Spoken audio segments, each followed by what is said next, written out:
बाबा जी और हजूर जी की प्यारी साध संगत जी, राधा स्वामी जी, साध संगत जी, आज 9 मार्च को बाबा जी महाराज ने दिल्ली के भाटी सेंटर में सत्संग फरमाया जी। आज का सत्संग सुनकर लगभग सारी संगत पंडाल में रोने लगी जी। आज कुछ बाबा जी ने ऐसा ही सत्संग किया जी। जिस संगत ने सुना उन्हें पता है कि बाबा जी ने कैसे विरह के साथ आज का सत्संग फरमाया है जी। संगत जी, मैं शायद उसे शब्दों में ठीक से व्यक्त नहीं कर पाऊंगी जी, लेकिन फिर भी मैं आपको बाबा जी के द्वारा किया सत्संग साझा करने की पूरी कोशिश करूंगी जी। और वीडियो के अगले भाग में सुने कि हमें नामदान सतगुरु की दया मेहर से मिलता है या खुद की करनी से। साकी बहुत प्रेरणादायक है जी, इसलिए इसे बीच में स्किप करके मत जाना जी। तो आइए पहले आज का सत्संग सुनते हैं जी। साथ संगत जी, आज जब बाबा जी और हजूर जी स्टेज पर आए तो बड़ा ही प्यारा शब्द चल रहा था जी। उसके बाद बाबा जी ने सारी संगत पर दृष्टि डाली और फिर सत्संग शुरू किया जी। आज बाबा जी ने स्वामी जी महाराज की वाणी ली, धुन सुनकर मन समझाई। इस पर पूरा 1 घंटा 5 मिनट तक सत्संग फरमाया जी। बाबा जी फरमाते हैं कि हुजूर स्वामी जी महाराज की वाणी है।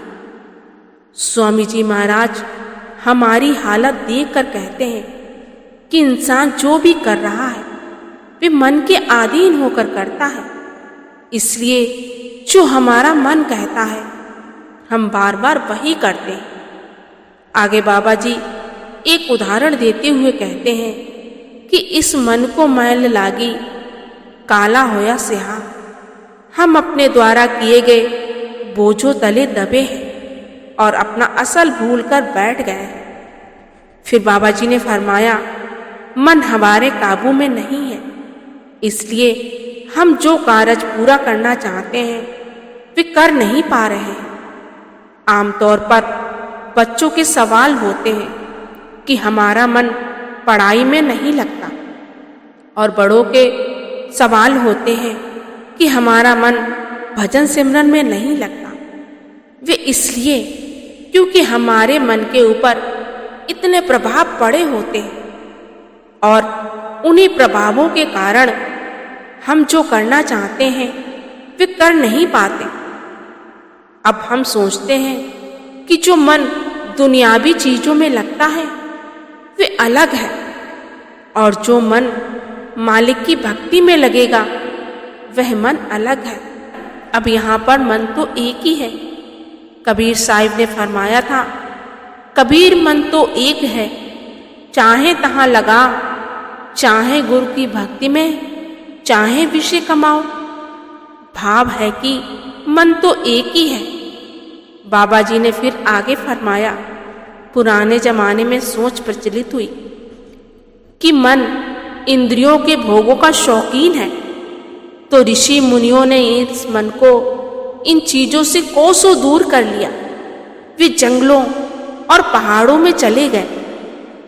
जब वापस आए तो किसी को काम ने मार गिराया, तो किसी को क्रोध ने और किसी को अहंकार ने। उनको रिद्धि सिद्धि हासिल हो गई, लेकिन मन काबू में नहीं आया। मन काबू में नहीं आया था, इसलिए जो कुछ भी हासिल हुआ था वह भी गवा लिया। फिर दूसरी तरफ नए फिलॉसफर आए। उन्होंने सोचा कि मन जो मांगता है उसे दे देना चाहिए, कहीं ना कहीं तो इसकी भूख मिट जाएगी। लेकिन वह भी इस चीज को समझ नहीं पाए कि मन तो एक अंधा कुआं है, इसको जितना दोगे इसकी भूख उतनी बढ़ती जाएगी। इसलिए स्वामी जी महाराज इस शब्द के जरिए समझाने की कोशिश कर रहे हैं कि धुन सुनकर मन समझाई, कोटि जतन से जे नहीं माने। भाव है कि मन को काबू करने के लिए सिर्फ एक ही रास्ता है और वह है शब्द की कमाई, नाम की कमाई। जब तक हम अपने मन को उस शब्द के साथ नहीं जोड़ते कि हमारे काबू में नहीं आने वाला, वही एक जरिया है जिससे हम अपने मन पर काबू पा सकते हैं जी। फिर पाठी साहब ने शब्द की अगली तुक पकड़ी, जोगी जुगत कमावे अपनी, ज्ञानी ज्ञान कराई। बाबा जी ने तुक को लेकर ज्ञान और जोगियों के बारे में समझाया जी। बाबा जी ने फरमाया कि हम सोचते हैं कि जिसने भगवे कपड़े डाले हैं वे पता नहीं कितना पहुंचा हुआ होगा, लेकिन हम तो किसी के पहनावे को देखकर ही उसके पीछे लग जाते हैं। यहाँ पर केवल बाहर पहनावा को हम अपना लेने से कुछ हासिल नहीं हो जाता। बाहर पहनावे का मकसद होता है सादगी का।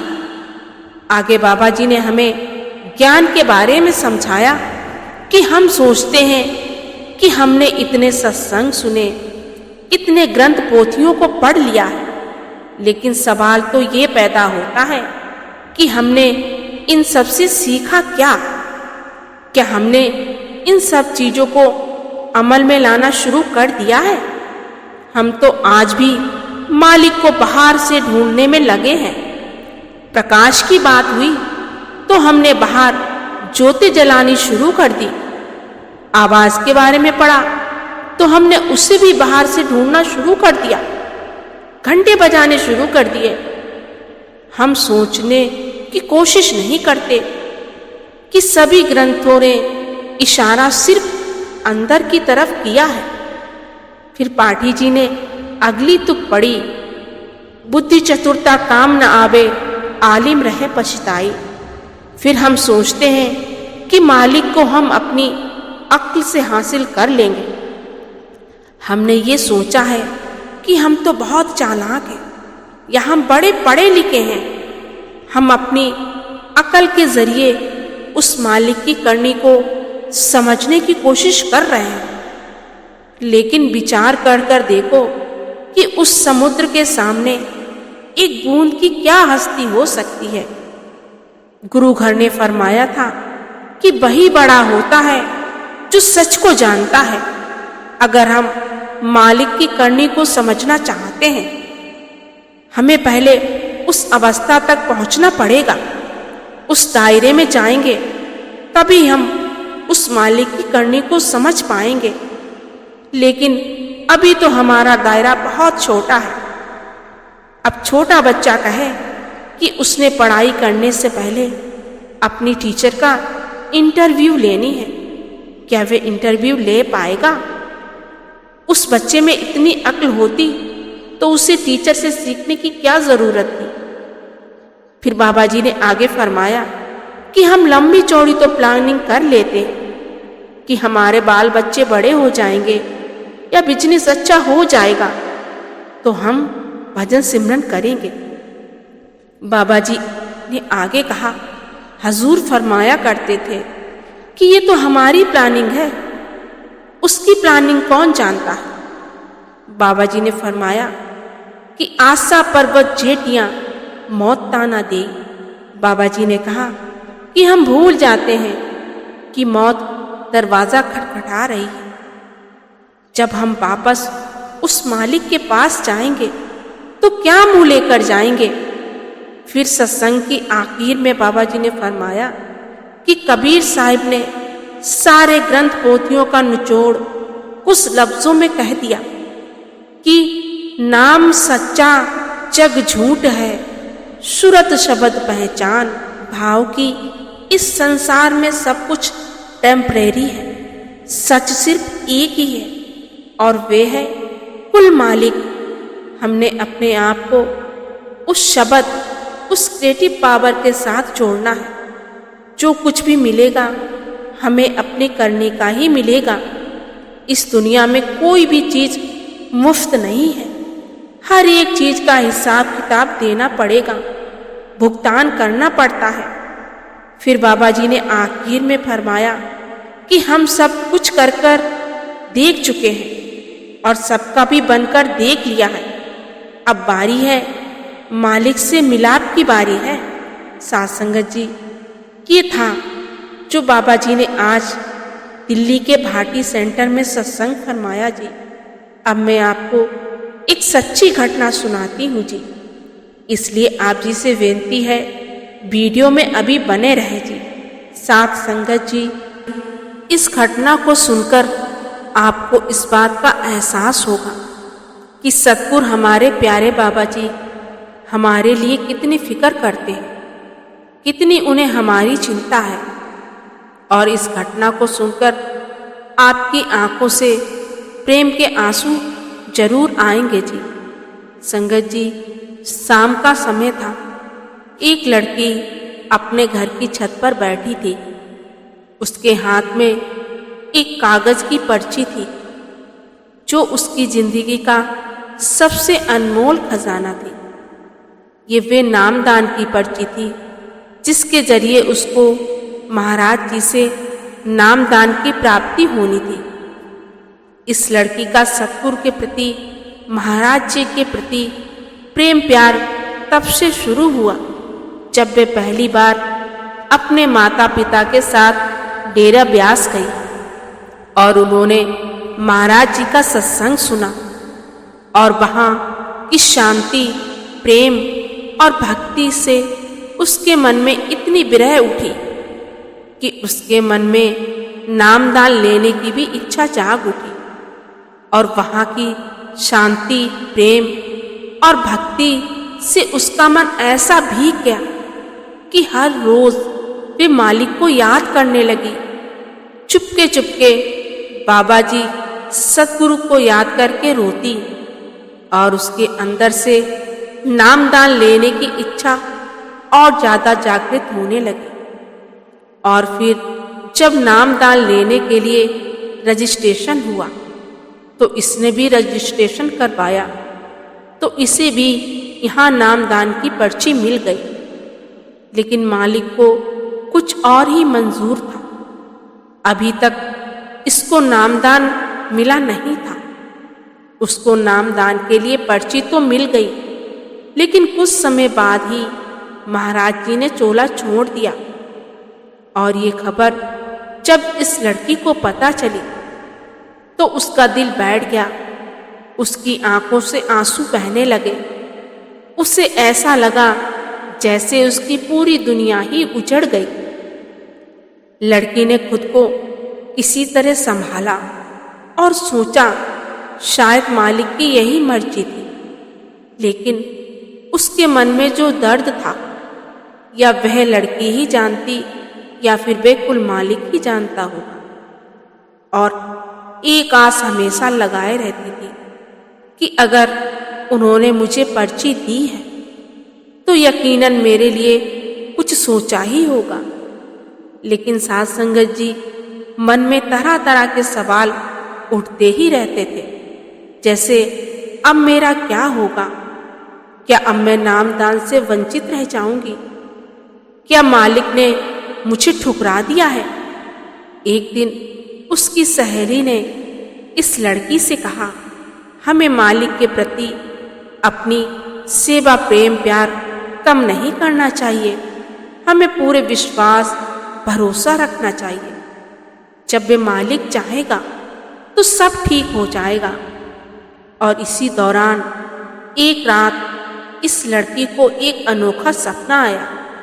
उसने देखा कि बाबा जी नए सतगुरु उसे अपने पास बुला रहे हैं।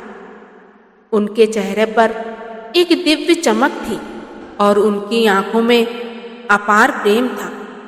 उन्होंने मुस्कुराकर कहा, बेटा, मालिक ने तुझे नामदान देने के लिए चुना है।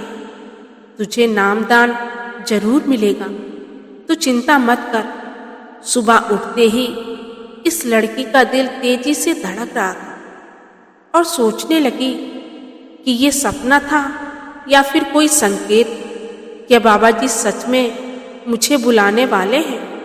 तो कुछ दिन बाद एक ऐसा चमत्कार हुआ। सत्संग घर में एक संदेशा आया कि बाबा जी ने इस लड़की को डेरा बुलाया है ये सुनते ही उसकी आंखों में खुशी के आंसू आ गए। उसका परिवार बहुत खुश था। ऐसा कैसे हो सकता है? लाखों लोगों में से बाबा जी ने सिर्फ हमारी बेटी को ही क्यों बुलाया? इधर इस लड़की के एकदम से हाथ पैर कांप रहे थे, लेकिन उसका मन बेहद शांत था। वे मालिक की कृपा को अनुभव कर रही थी। साथ संगत जी, क्योंकि जिस भी संगत को नामदान मिल गया है वो इस बात को अच्छे से समझ सकते हैं जी। जब ये लड़की ब्यास पहुंची तो उसका दिल तेजी से धड़क रहा था। बाबा जी के पास आकर उसका रोम रोम खुशी से झूम उठा था। वे मौन खड़ी रही और फिर बाबा जी ने उसके ऊपर अपनी दृष्टि डाली और देखा और कहा, बेटा, तुझे लगता था कि तुझे नामदान नहीं मिलेगा। मालिक की मर्जी से सब होता है। मालिक ने तुझे पहले ही चुन लिया था। ये पर्ची कोई साधारण कागज नहीं है, बल्कि मालिक की दया मेहर की मोहर है। आज मैं खुद तुझे नामदान दूंगा। ये सुनते ही इस लड़की की आंखों से आंसू बहने लगे तो उसने बाबा जी से हाथ जोड़कर बाबा जी के आगे अपना सिर झुकाया और उसकी आत्मा इस अनमोल कृपा को महसूस कर रही थी। बाबा जी ने उसे नामदान का भेद दिया और साथ ही कहा, अब से बेटा, भजन सिमरन तेरी जिंदगी का सबसे बड़ा उद्देश्य होना चाहिए। कोई भी परिस्थिति क्यों ना आए, पर तेरा ध्यान सिर्फ मालिक पर रहना चाहिए। ये नाम ही तुझे जन्म मरण के बंधनों से मुक्त कराएगा। साथ संगत जी, तो उस समय इस लड़की को एहसास हुआ कि नामदान कोई साधारण प्रक्रिया नहीं है, बल्कि आत्मा का मालिक से सीधा संबंध है। नामदान के बाद इस लड़की की जिंदगी पूरी तरह से बदल गई। यहाँ पहले वे छोटी छोटी परेशानियों से घबरा जाती थी, अब उसे हर चीज में मालिक की मर्जी दिखने लगी। उसकी आत्मा को एक अलग ही शांति महसूस होने लगी। वे हर रोज भजन सिमरन करने लगी और धीरे धीरे उससे आंतरिक दर्शन होने लगे। कभी कभी उसे ऐसा महसूस होता जैसे मालिक स्वयं उसकी रक्षा कर रहे हैं। एक दिन ये लड़की अपने गांव के पास एक नदी के किनारे बैठकर भजन सिमरन कर रही थी। तभी अचानक तेज आंधी चलने लगी। आसमान में काले काले बादल छा गए और जोर जोर से बरसात होने लगी और नदी का जल स्तर बढ़ने लगा। वे लड़की डर गई, बहुत ज्यादा घबरा गई और लगा कि अब यहाँ से बचना मुश्किल है। तभी उसके भीतर से एक आवाज सुनाई दी, डर मत, मालिक तेरे साथ है, तू सिर्फ भजन सिमरन कर। लड़की ने आंखें बंद कर ली और पूरे मन से भजन सिमरन करने लगी। कुछ ही पलों में आंधी थम गई और सब कुछ सामान्य हो गया। उसने आंखें खोली तो देखा कि नदी का जल स्तर घट चुका था और आसमान फिर से साफ था। उसने मन ही मन में कहा, वह मेरे मालिक, आपकी कृपा हर पल बनी रहे। हमें भजन सिमरन में कमी नहीं करनी चाहिए। तो साथ संगत जी, इस साखी को सुनाने का मकसद सिर्फ इतना ही है कि हमें ये कभी नहीं भूलना चाहिए कि मालिक की दया अपार है। जब हम उसके प्रेम में खुद को समर्पित कर देते हैं तो वे हमें कभी भी अकेला नहीं छोड़ते। और भजन सिमरन ही एक सत्संगी की असली ताकत है। इसलिए हमें कभी भी मालिक पर शक नहीं करना चाहिए और ना ही संदेह करना चाहिए, क्योंकि उसकी कृपा हमेशा बनी रहती है। जो कुछ मालिक का हुक्म होता है वही होता है, बिना हुक्म के कुछ भी नहीं होता है। तो साथ संगत जी, आज की वीडियो में बस इतना ही। राधा स्वामी जी। विनती है चैनल को सब्सक्राइब करके कमेंट में राधा स्वामी जरूर लिखें जी। और जो संगत इस सार वचन चैनल पर पहली बार आए हैं तो उनसे हाथ जोड़कर विनती है कि चैनल को सब्सक्राइब जरूर कर लें जी। गुरु प्यारी सात संगत जी, राधा स्वामी जी।